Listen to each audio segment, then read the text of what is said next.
We're very close now. We're just a few videos away from actually opening up a processing window and typing in some lines of code, running our code, and having our first computer program.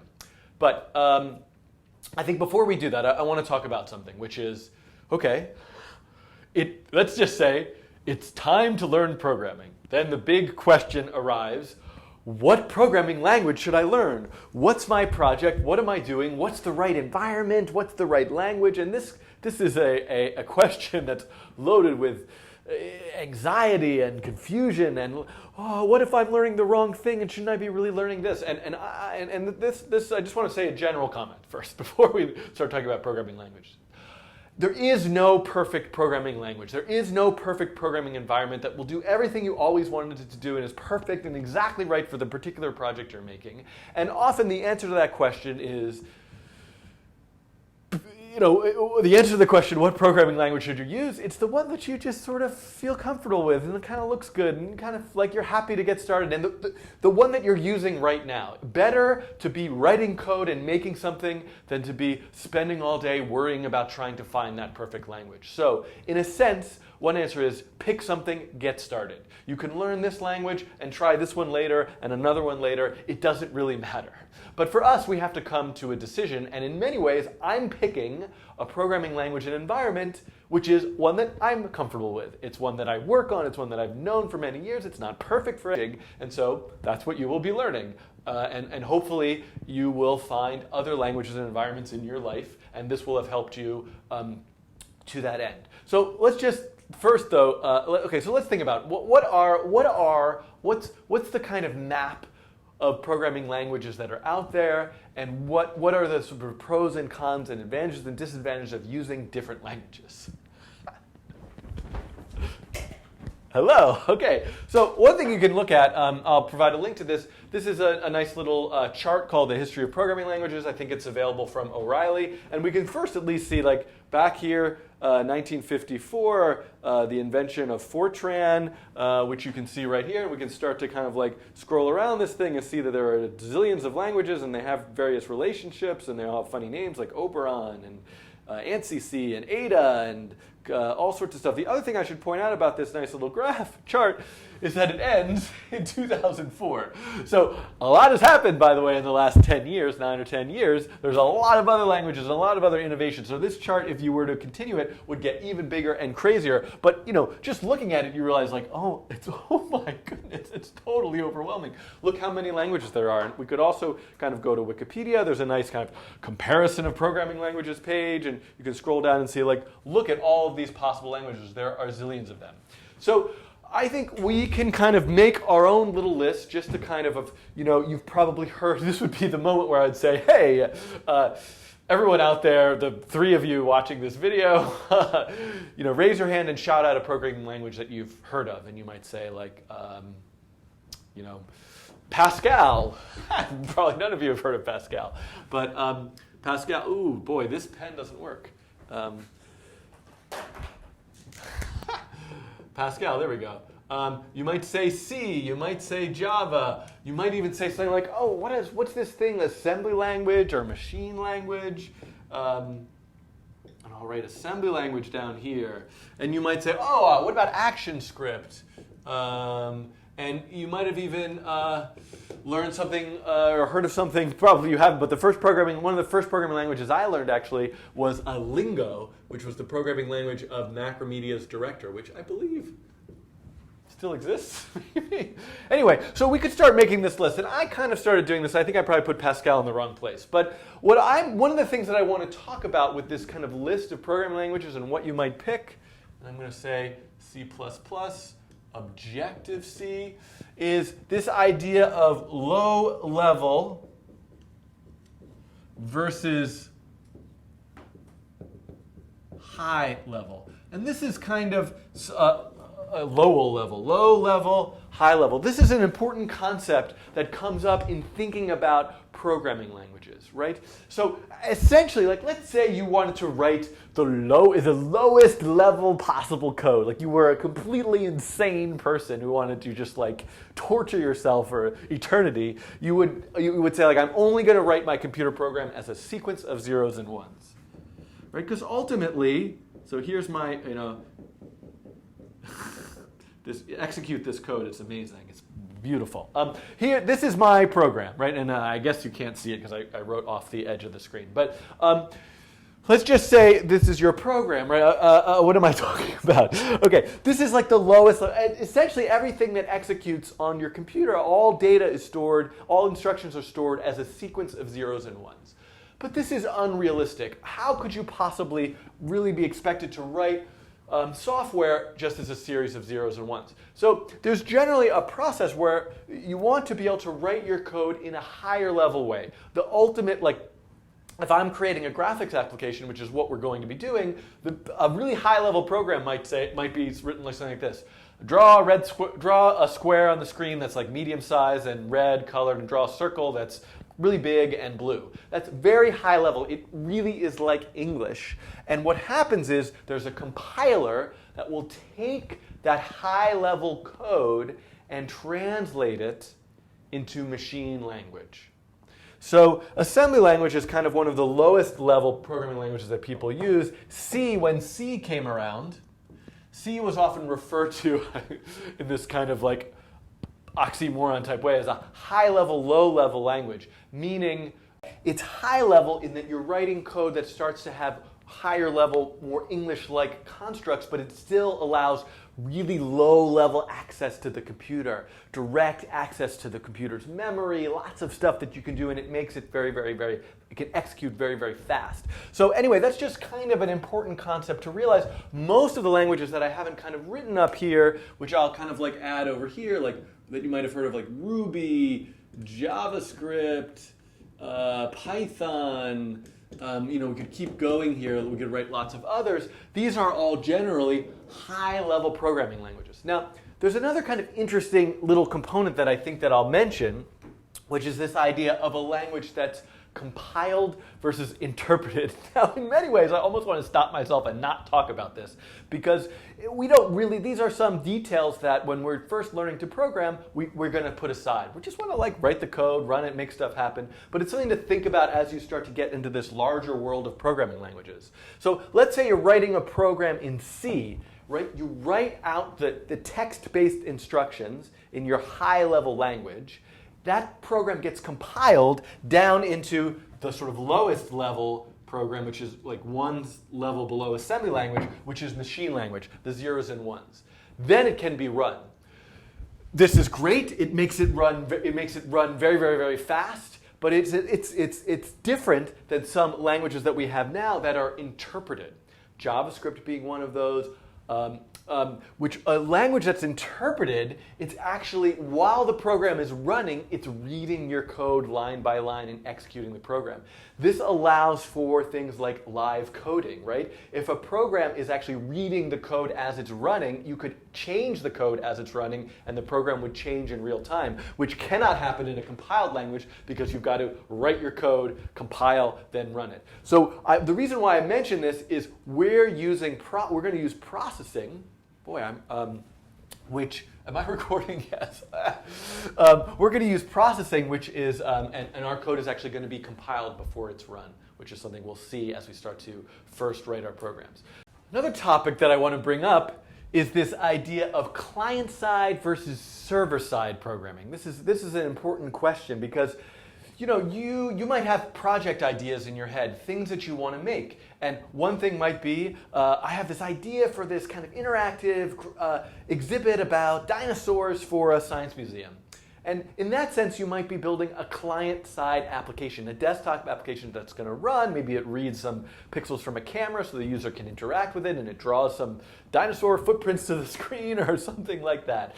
You might also have an idea for, I have this website I want to make where the user enters all this information personal information about themselves, and it gives them back their horoscope. Right?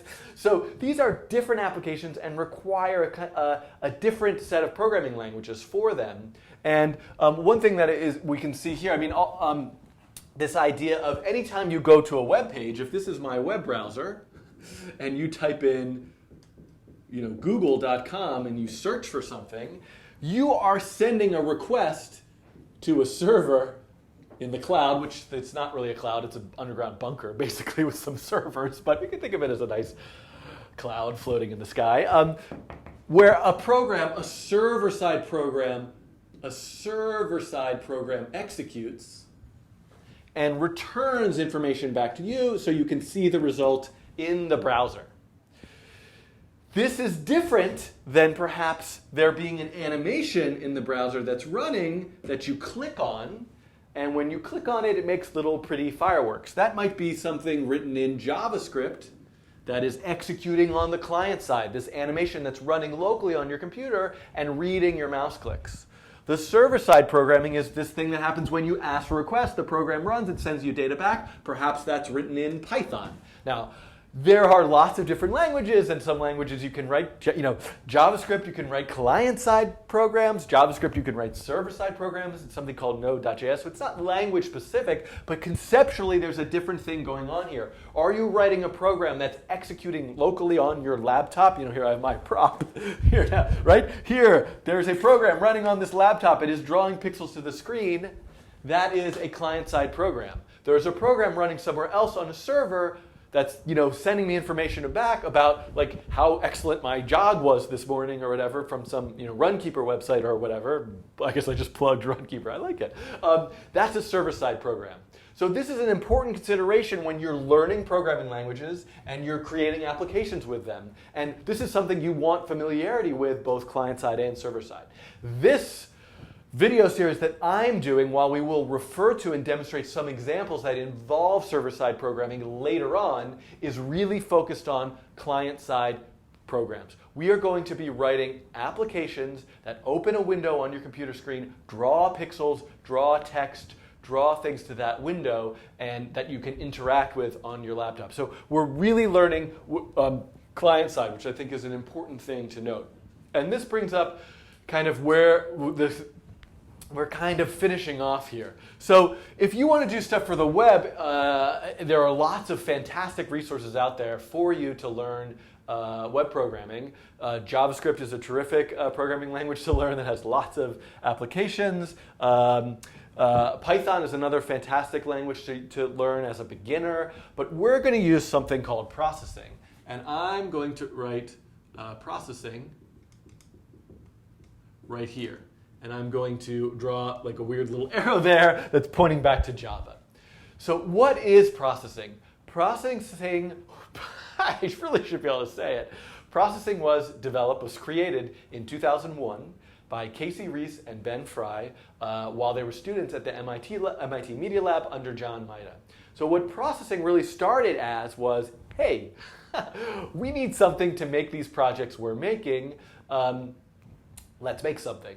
And so processing is this really nice, simple environment. You can download it. It's kind of all in one. You can open it. You can type some code. You can run it. It works. So I'm going to get to that in a second, more about kind of like why it is we're using processing. But let's just think, you've probably heard this term now, creative coding. So the term creative coding started, I think, as a kind of catch-all phrase for people making creative applications with code, trying to make art, trying to make installations, trying to make weird, obscure, impractical, crazy ideas. And there's lots of discussion now. Is this a good term? Is this a bad term? You can think of it, one thing I heard, I think, from J.R. Thorpe was you could think of it as creative writing, right? The process of writing code for creative applications. There's also now the term poetic computation, which I think is interesting there. But anyway, there are lots of environments, and I'll draw a line here. You might have heard of something called open frameworks. You might have heard of something called Cinder. These are creative coding environments. These are libraries, frameworks for writing code. And your code, though, is really in C++. C++, even with all of its advantages in terms of having low-level access to the machine, is a very hard language to get started in right from the beginning. You have to manage that memory. There's lots of stuff you have to learn about that's like these things called pointers. You've got to, using these environments in addition to writing C++, you've got to use on the Mac something called Xcode, the development environments which are larger and more complex. So I want to use in this video series something that's a bit simpler that we can kind of get started with a bit more quickly. But these are terrific environments with a lot of similar qualities to processing. The other thing you might have heard of, which I think is important to mention, is something called max MSP jitter. I don't know. I don't like where I wrote this here. I'm going to put this over here somewhere. Max MSP jitter. And there's also something called PD, or pure data. These are known as Dataflow programming environments. And the interesting thing about Dataflow programming environments is you actually aren't writing your code as text. You're essentially designing a flow chart for how your program should run. You're putting a box on the screen and then giving that box some inputs and then connecting some data to those inputs, and that box might have an output which goes to another box, and it looks like an interesting little alien there. So this is actually really fantastic, and for many people, many people find this way of programming more intuitive and easier to do. It certainly works wonderfully for audio applications, because if you think about how an if you built an audio system physically, you have a bunch of mixers and instruments and cables, and things have inputs and outputs and go through stuff and eventually make it to a speaker, and then it comes out. So this idea of writing an audio application with a Dataflow programming environment is and you can certainly do graphics applications and many other things. I would encourage you to look at Max MSP and PD. So there is this huge world of stuff, and you could spend your life learning every programming language. You could also spend your life worrying about, oh my God, which one should I use? So I'm going to say to you right now, stop worrying. If you feel like you don't like the way this video series is going, go to another resource online and learn a different programming language. But what we're going to use is processing.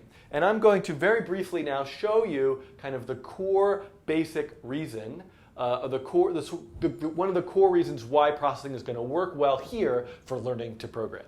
And so let me walk over here. And I'm going to switch over to the desktop. So processing is just an application. I've downloaded it. It's already sitting here on the machine. Where do you download it? I guess I might as well show you this right now. If you go to processing.org, you can actually click here to download processing. I guess I'll mention that processing is a nonprofit foundation. You can make a donation when you download, and that donation is tax deductible, but it is available for free. You are not required by any means to donate, and I would imagine maybe when you're just first trying it out, you want to see if you like it first. But the other thing I should mention here is all of these creative coding environments, Open Framework, Cinder, processing, these environments live in this rich landscape of open source. So what does this mean for it to be open source? It means not only can you get are you getting this software, these things are available to you for free, although open source doesn't have to be free. I mean, anyway, but it's that the source code, how these things are written, right? These are libraries, these are applications. You can actually go and read the source code, contribute to them. It is all completely open to you, and all of this stuff is available on something called GitHub, which is a website essentially for sharing open source projects. But I digress. This is where you can get processing and download it. Once you have it on your machine, you can run the application, and you can see here, when you run it, you're going to get this window like this. And if I zoom in all the way here, we can see there's this nice little button called Run. And if I were to actually just press Run right there, we get this little window, and look, here it is, our very first computer program we've ever written. Right, there it is, it's running. It opened this window, and look at the code. It's amazing. It's like the Emperor's New Code or whatever. There's nothing there. So obviously the next steps we're going to get to in future videos, we're still in this sort of introductory place, but you could just skip right ahead, is what do we write there? What do we write there, and what happens? But what's one, and I'll just write one line of code just to demonstrate this. And this is what one of the nice things about using processing is we are able to just write our code really simply in this interface, run it, and we get our window, and everything just kind of works really. We can kind of get up and running with that really quickly. Okay, so there's so much more to say about processing and why we're using it, I guess. But I think that this video has gone on for quite a bit of time. We've kind of rambled through a lot of things. So we're gonna get to a bit more about processing, the reference, how it is that you're really learning Java while you're writing processing. I think we'll get to that as we start learning it in some of the future videos. Okay, the next video, I think I'm actually going to continue this thread by show you a kind of a range of projects and things that are made with processing and computational media that might help you start to think about the kinds of projects you might make while following along with these videos.